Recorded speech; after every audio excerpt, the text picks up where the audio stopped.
Bienvenue au musée Harvard du Proche-Orient ancien ou HMAIN. Je m'appelle Peter Manouelian, j'en suis le directeur et je suis ravi de vous accueillir ici. Tout a commencé en 1899, juste là-bas, quand on nous a prêté des galeries au musée Peabody, puis David Gordon Lyon, notre fondateur, a réuni les fonds pour bâtir l'édifice vers lequel nous allons.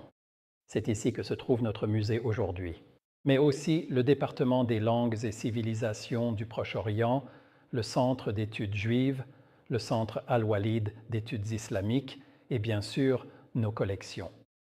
Le musée a été construit à l'origine pour l'étude de toutes les familles de langues sémitiques du Proche-Orient ancien. Les Assyriens, les Babyloniens, les Israélites, les Moabites, les Philistins, les Égyptiens, tous. Et nous essayons de présenter des échantillons de toutes les cultures que nous avons côtoyées, grâce aux fouilles et par d'autres moyens également. Suivez-moi pour découvrir certaines de mes pièces préférées à l'intérieur. Nous sommes ouverts presque tous les jours. Voyez les horaires sur notre site, souvent de 11h à 16h, et l'entrée est gratuite.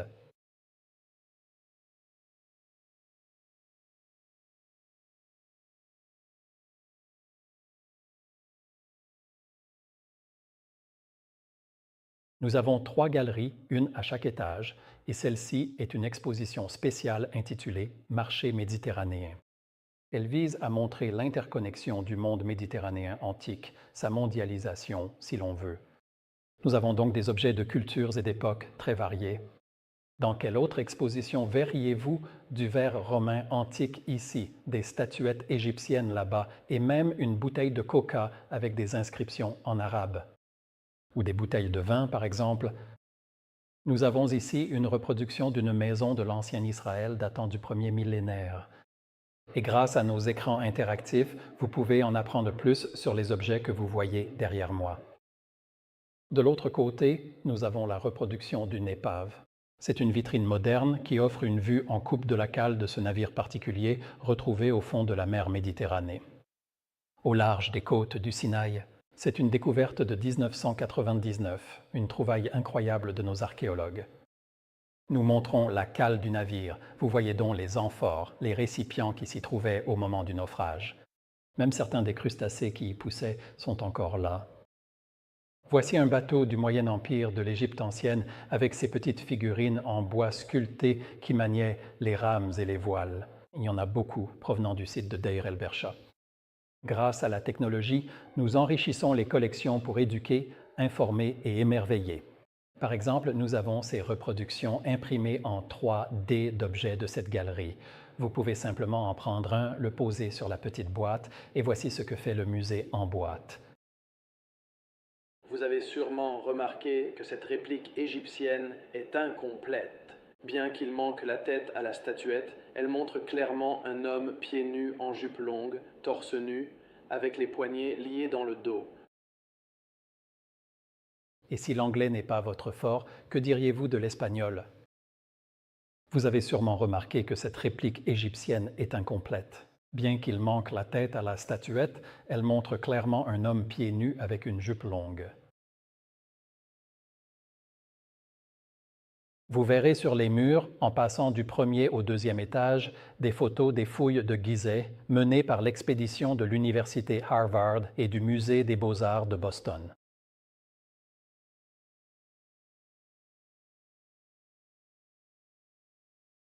Que fait ce trône doré dans cette galerie? Eh bien, nous sommes en 1925 et l'expédition de l'Université Harvard et du Musée des Beaux-Arts de Boston travaille à Gizeh, sur le côté et de la grande pyramide de Khéops. Le directeur, George Reisner, est de retour à Harvard pour enseigner, mais l'équipe tombe sur un mystérieux puits funéraire. Il descend encore et encore à 30 mètres, soit 90 pieds sous terre, et finit dans une chambre funéraire dégradée. Une pièce très petite, très inachevée. Il réalise que le seul moyen de reconstituer ce qui se passe ici est de s'allonger sur des matelas. Ramasser chaque minuscule fragment, prendre plein de photos, numéroter chaque pièce, faire de nombreux dessins. Et il s'avère que c'est la sépulture secrète, ou du moins on le pense, de la reine Hétep-Hérès, la mère de Khéops, bâtisseur de la grande pyramide.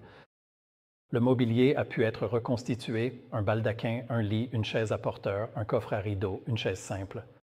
Mais il y avait une seconde chaise très complexe et personne ne savait à quoi elle ressemblait avant 1949, quand l'assistant de Reisner, Bill Smith, a rassemblé quelques dessins archéologiques. Nous sommes partis de là. Nous avons fait un modèle informatique de cette chaise, puis nous avons tout assemblé et fabriqué l'objet réel. En utilisant des outils de sculpture informatisée, une fraiseuse à commande numérique, de la vraie dorure et de la faïence pour créer cet ensemble. Elle a des accoudoirs en forme de faucon. Elle porte des images de la déesse Neith et toutes sortes d'autres motifs symboliques avec des incrustations de faïence, un mobilier royal tout à fait digne de la reine Hétep-Hérée.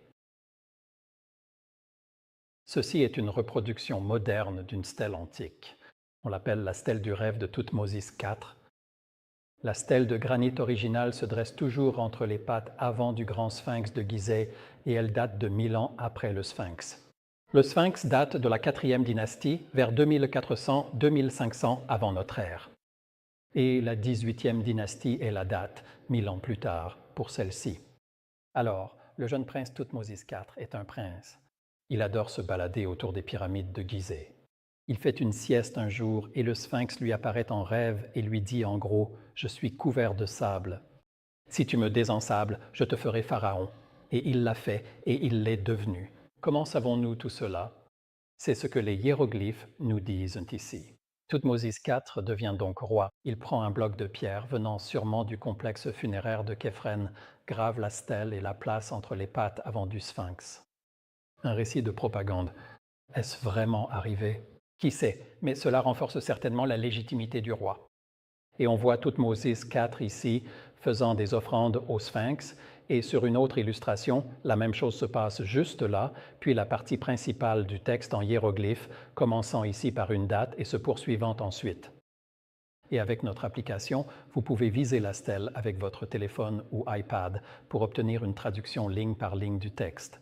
Nous racontons cette histoire incroyable. Voici un sarcophage de Padimout, qui était un fonctionnaire, un prêtre et un graveur sur métal à Thèbes, la Thèbes antique, l'actuelle Luxor, à plusieurs centaines de kilomètres au sud du Caire. Et c'est une pièce unique de la collection. Il est fait de cartonnage, donc des couches de lin, puis recouvert de plâtre et sculpté. Si vous regardez de très près, vous verrez que les figures et les inscriptions sont en relief. Elles sont en relief au-dessus du reste de la zone en plâtre.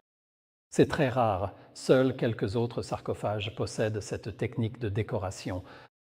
Et il y a de magnifiques scènes du dieu Anubis, le dieu à tête de chacal, s'occupant de la momie de Padimout. Puis, alors qu'il est pesé contre une plume de Maat ou de la vérité, il est jugé justifié.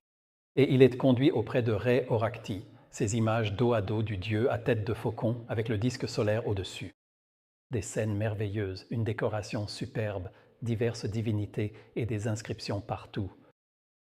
Et puis, fait unique, au fond du sarcophage, se trouve une figure du roi déifié Amenhotep Ier. C'est la 22e dynastie, la 3e période intermédiaire pour Padimout, donc environ 940 avant notre ère. Amenhotep Ier remonte jusqu'à la 18e dynastie. C'est donc une divinité protectrice ou un roi protecteur du cimetière où Padimout fut enterré. Amenhotep Ier apparaît également sur le dessous du pied du sarcophage.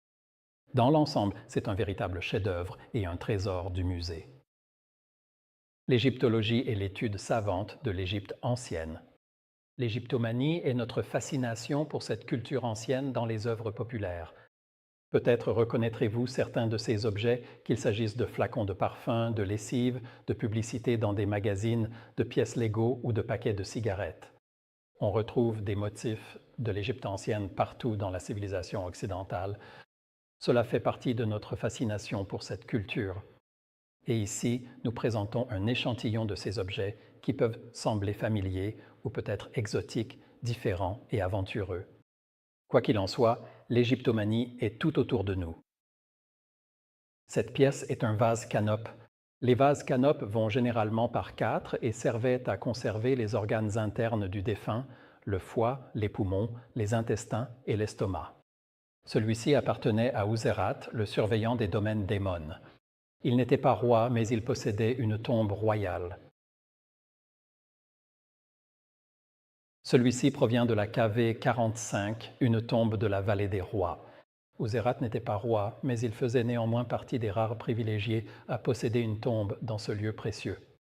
C'est la 18e dynastie, donc environ 1400 avant notre ère.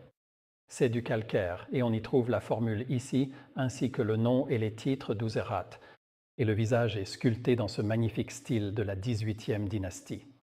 3 de ces vases ont été trouvés par Howard Carter, l'homme qui a découvert le tombeau de Toutankhamon en 1922. Mais ceux-ci datent de bien plus tôt, 1902, et le quatrième n'a été trouvé qu'en 2006 dans une tombe voisine de la Vallée des Rois. Ce cercueil a été fabriqué vers 940 avant notre ère, tout comme l'autre de cette galerie. Celui-ci appartient à un homme, Ankh Khonsu, et son épouse, Mut-I, est peut-être la propriétaire de l'autre. Il date de la 22e dynastie, donc de la 3e période intermédiaire, pensée à environ 940 avant notre ère, et il est fait de bois de figuier sycomore. De magnifiques décors peints, de grands hiéroglyphes sur les côtés, énumérant les titres d'Ankh Khonsu et d'autres types de formules. Nous en avons un aussi sur la partie centrale du cercueil.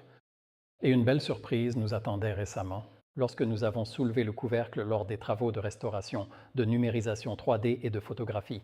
Nous avons soulevé le couvercle et découvert, à notre grande surprise, une magnifique image du dieu solaire, à tête de faucon, Ré Orakti, peinte sur le fond intérieur de la cuve du cercueil.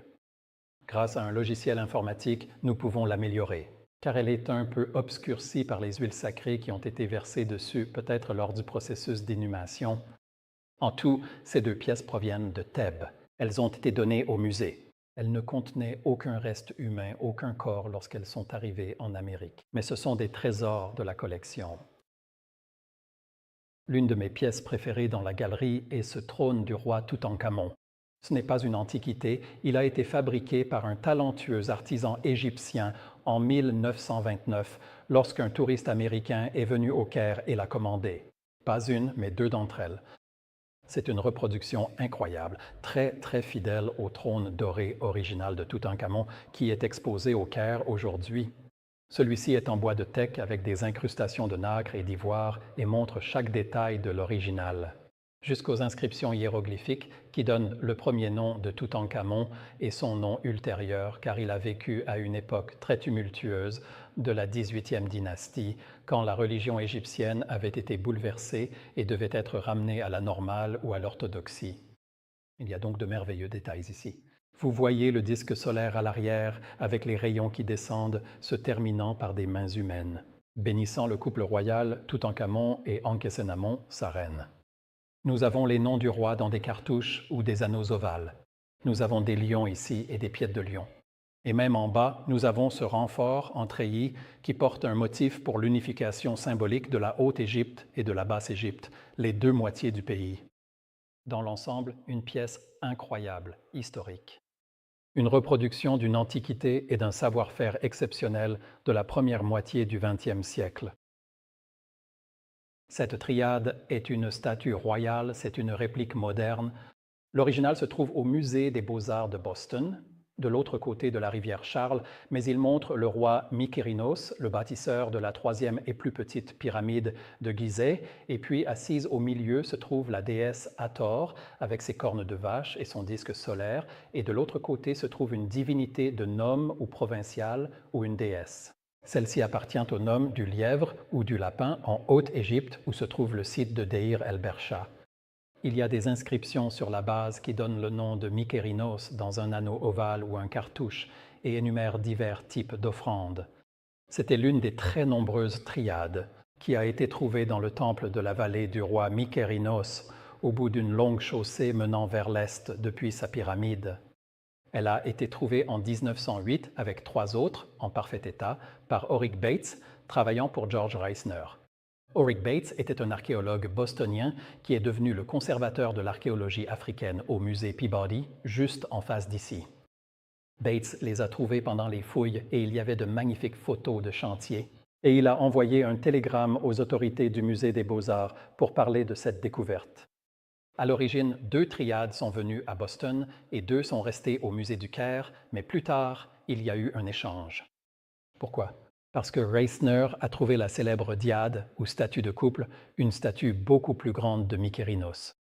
Et peut-être une reine ou une déesse, ou même sa mère.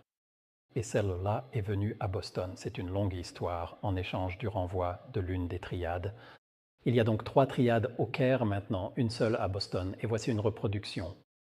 Pourquoi avons-nous une reproduction? Parce que pendant la Seconde Guerre mondiale, on craignait à Boston des raids de bombardement allemands, et donc certains des plus grands chefs-d'œuvre égyptiens ont été reproduits en moulage de plâtre et exposés, tandis que les originaux étaient cachés dans l'ouest du Massachusetts. Ce relief en grès provient du 4e pylône, ou porte monumentale de Karnak, le grand temple d'Amon, ou Amon-Ré, situé au sud du Caire, à plusieurs centaines de kilomètres au sud, dans l'actuel Luxor, ou l'ancienne Thèbes, sur la rive est du Nil. Il représente le grand roi Ramsès II de la 19e dynastie. Pensez donc aux environs de 1270 avant notre ère, et il est en compagnie de la déesse Ratawi. Son nom figure au-dessus de sa tête avec son disque solaire et ses cornes de vache. Ramsès est identifié par ses 2 anneaux ovales ou cartouches au-dessus de son nom. Et l'ensemble est sculpté en relief en creux. C'est incrusté dans le grès. Et ces figures massives, également inscrites sur les côtés, auraient fait partie de très nombreuses scènes d'offrandes ornant le 4e pylône du temple de Karnak. Voici une sélection de différents types d'objets égyptiens. Nous avons un éclat de calcaire avec une esquisse représentant le dieu Osiris. Nous avons une palette pour broyer le khol, une figurine funéraire en faïence, une statue bloc avec l'inscription du propriétaire ici, et aussi un cône funéraire. C'est un objet qui était inscrit ou placé dans l'architrave au-dessus des chapelles funéraires du Nouvel Empire. Mais celui-ci est particulièrement intéressant. Il s'agit d'une stèle de la première période intermédiaire, donc vers 2000 avant notre ère, ayant appartenu à un homme nommé Itu-Erneheh. Et d'emblée, on voit qu'elle a un aspect un peu grossier, provincial. C'est ainsi que l'art égyptien est apparu lorsque le pays s'est fragmenté. Après la fin de l'Ancien Empire, l'âge des pyramides, on a eu cet art d'aspect provincial. Des hiéroglyphes un peu irréguliers, de grands visages, une sculpture moins sophistiquée. Mais l'histoire intéressante ici, c'est l'histoire moderne. George Reisner effectuait des fouilles sur un site appelé Naga ed-Deir en Haute-Égypte, et il est resté sur ce site pendant de très nombreuses années. Mais son professeur, le fondateur de ce musée, David Gordon Lyon, est venu voir Reisner à un moment donné. Après sa visite, il s'est rendu au Caire pour tenter d'acquérir des objets. À l'époque, on pouvait en acheter légalement chez les antiquaires. Il est allé chez un marchand qui lui a dit « J'ai cette stèle provenant des fouilles de George Reisner ». Lyon a dit « Quoi?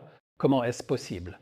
Et il a envoyé un télégramme à Reisner à Naga ed-Deir disant « Ce marchand dit avoir une de vos pièces ». Reisner a répondu « C'est absurde, ça ne peut pas venir de mes fouilles.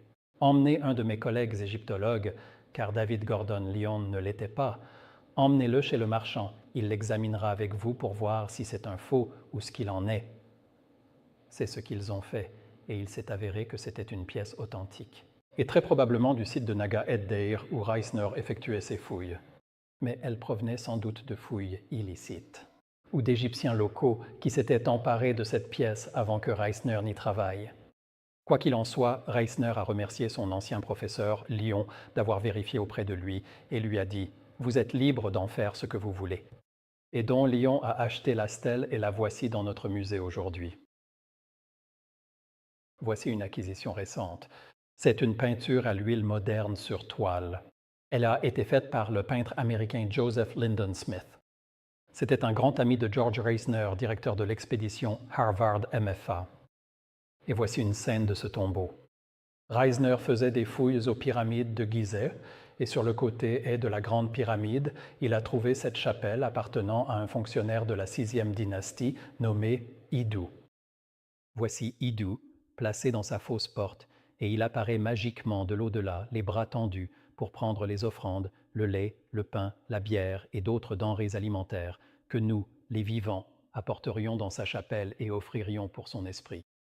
Eh bien, Joe Smith était si épris de cette scène qu'il a décidé de la peindre en 1925 pour Reisner et l'expédition, et nous avons eu la chance de l'acquérir pour le musée récemment. Idu est en couleur ici, ce que Reisner appréciait beaucoup car la photographie à l'époque était surtout en noir et blanc.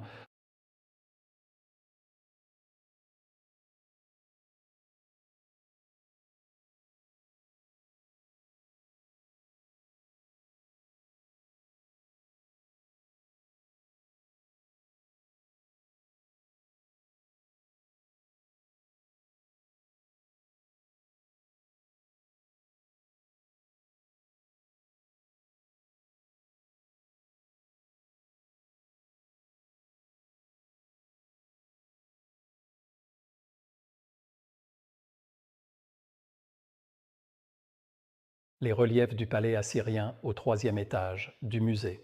Ceux-ci proviennent de Ninive et d'autres endroits de l'Irak actuel. Pointez votre appareil vers eux, ils prennent vie. Les assyriologues nous aident à restaurer les couleurs. Nous avons des animations, nous avons une narration, de la musique, de la chasse, toutes sortes de fonctionnalités supplémentaires. Le roi du monde, comme une tempête du désert, pour détruire totalement toutes les machines. Ceux qui s'opposent au serment d'Assur ne peuvent résister longtemps aux armes impitoyables de Dieu. Il est préférable de se soumettre et de jouir de la sécurité à l'intérieur des frontières de ce pays. Beaucoup ont appris qu'il est imprudent de s'opposer à notre Seigneur, et il a commémoré ses victoires sur les murs du palais, comme vous le voyez dans notre salle de réception du palais. Et je suis sûr que vous apprécierez les fleurs restantes de nos récentes célébrations. Il est dommage que vous ne soyez pas arrivés plus tôt pour voir le triomphe glorieux de vos propres yeux. Voyez-vous, je comprends que vous ayez voyagé à travers la vaste étendue du désert, mais je suis sûr que vous n'étiez pas seul.